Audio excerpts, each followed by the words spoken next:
Alright, YouTube, I'm gonna apologize again for my fucked up voice.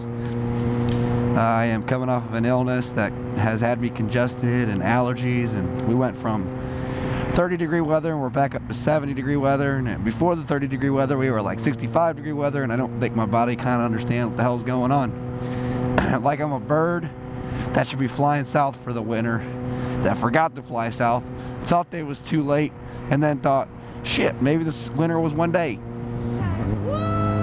So, anyway, I just wanted to get that apology out in advance. Hopefully this audio isn't too bad, doesn't hurt your ears too bad. But I got a kind of an important topic today for our news Motovlog episode number 2.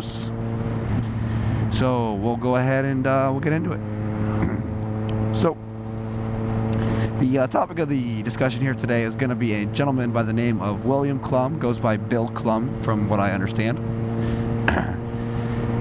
A couple by the name of Eric Sanders and Deborah Simpson. They were riding down the road. It seemed like a road very similar to this, just a double lane road with a double yellow striping as we are right here. Car's kind of clear. It looks like they were going to come up to some twisty stuffs, because before there it looked like there were some twisties in it. So he wanted to get around the cars in front of him so he can have some fun in the twisties. Passes the first car, no problem. As he goes to pass the second car, the guy decides he wants to swerve over. Guy as in William Crum decides that he wants to swerve over, makes contact with the motorcycle. Motorcycle goes down, and the rider and passenger of the motorcycle both were injured. I'm gonna preface what continues from here is that everything that I know is specifically from what I think I know in terms of what I've seen in the video. I don't know the facts. I'm not a juror. I'm not a judge. All I know is kind of what I think I see, and my opinions are of that. So just understand that some of the things that I may say, it may not be 100% true. And just take that with a grain of salt. All right, so I'm gonna go ahead and play the video for you. So in case you guys have been living under a rock and you haven't seen it yet, we'll go ahead and play it right now.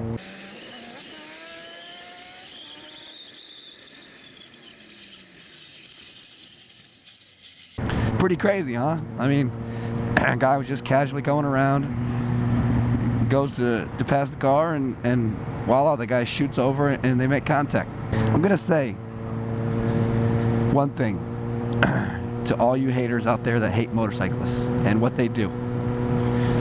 This guy did this because he thought he was one of them biker guys doing wheelies down the street and didn't realize he had a passenger. As though having a passenger suddenly made it so much different. I know this because that's exactly what he said in an interview after the fact, and I will go ahead and play that video now. On that particular road, I've seen them do wheelies at 60 miles an hour, and I thought he was one of those. I didn't know there was a passenger. Now, I know there's going to be people out there who said, well, the motorcyclist hadn't crossed the double yellow line. The gentleman wouldn't have had a... What? The gentleman wouldn't have had an opportunity to do what he did, and that may be true, but the reality is a man who commits a minor traffic violation shouldn't be penalized. It doesn't equivalent to a guy who commits double aggravated assault with a deadly weapon. It just doesn't. Those two penalties don't equal each other. So what the guy did was completely unacceptable. He deserves to get the most severe punishment in the world.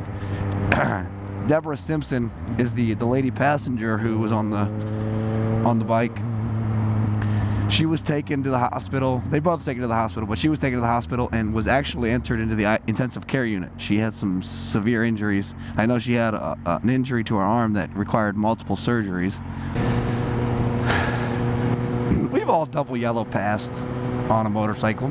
I mean, I do it every time I go down to Southern Ohio and ride the twisty roads, because if you want to have fun on a motorcycle, you can't get slowed up by cars who can't take corners as fast regularly. Now, yes, there are cars that can corner as fast as motorcycles. I'm not going to get into an argument about that in this topic.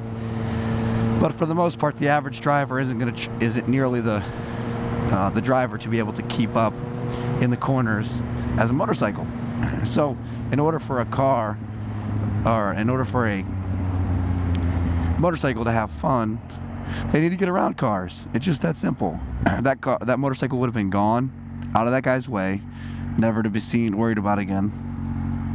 And I'll tell you a story. One time, I made a double yellow pass on the car. 2 of my buddies came with me. So all 3 of us passed this pickup truck.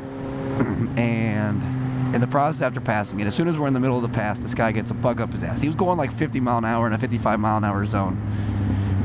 So he was going even slower than the speed limit. So we decided we're just going to pass this guy. So as we pass this guy, he decides he wants to go a lot faster and guns his motor. Now, a pickup truck is not going to compete against a motorcycle, a leader bike. All of us have leader bikes.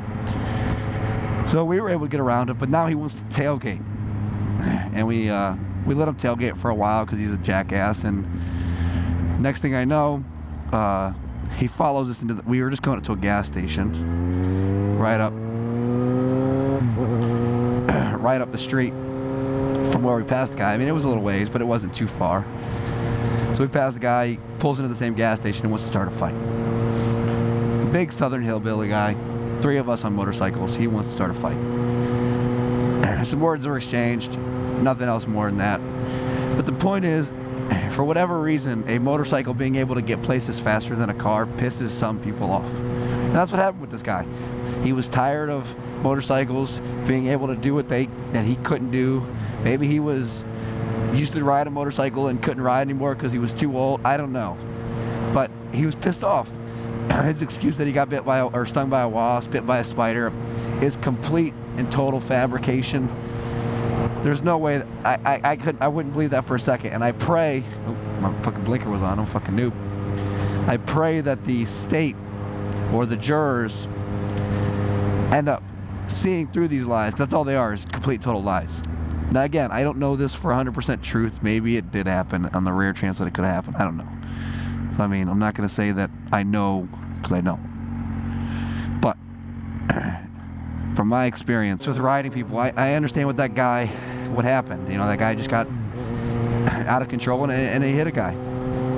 He deserves everything, and every year that he gets, he deserved every second of it. Because those 2 people are never going to be the same. That he hit for no reason. Now, he hit those guys for no reason. It was unnecessary. It was a tragedy that never needed to happen. Had a guy done that out of a complete and total rage, that happens. We've all been there where we just get so infuriated at something and common sense goes out the window. I could see that being a situation that could have happened. But when the guy got out of the car and showed absolute zero remorse for what he just did, that's the point that I think he deserves the maximum sentence for what he's being charged for. 20 years, I believe it is. If he doesn't get 20 years, justice wasn't served for this guy. Because the guy who can do something like that to 2, I'm going to say semi-innocent people, yes, I understand he broke a minor traffic law, whatever. But in that situation, I would say he was fairly innocent. And have zero remorse for it. You don't deserve to be with normal society. You're a danger to the community. You're a danger to society. Just as anyone who gets accused of a crime, he is innocent until proven guilty, and he deserves his chance in court to defend himself. And I welcome that idea, because it's hard to dispute video footage. And any sort of case, an attorney will tell you, if you've got video footage of the crime taking place, it's a slam dunk. Especially getting the aftermath and showing the guy having zero remorse. And then the interview, which I'll play here in a second, where the guy claims, oh, he thought he was one of them bikers that does 60 mile an hour down the highway. All that together, any prosecutor could put that together and convince a jury that this guy was deliberately trying to harm these guys. I'm not going to say kids, because they were definitely not kids. So I'm not going to sit here and dwell on it. That's my generalized opinion of it. I feel like I stand alongside a lot of the other motorcyclists in this. I have zero pity for this guy. He deserves probably to die in prison, and if any justice is to be done, that's what deserves to happen. Thank you guys for watching the video. Again, apologies for the voice, and we will see you guys on the next video. Later. 4 screws, just gonna unscrew them.